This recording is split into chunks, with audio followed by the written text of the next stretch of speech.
Heitä on joka kaupungissa, kaikkialla maailmassa. Ilman heitä olisivat lapsemme ilman kouluja ja perheemme ilman koteja. Miltä sinun elämäsi näyttäisi ilman heitä?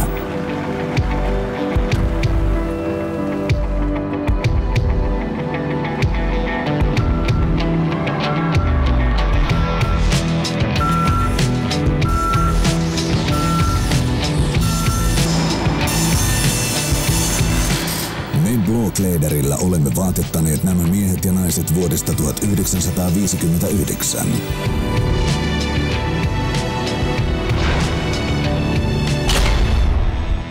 Me kutsumme heitä asiakkaiksi. Sinä voit kutsua heitä sankareiksi.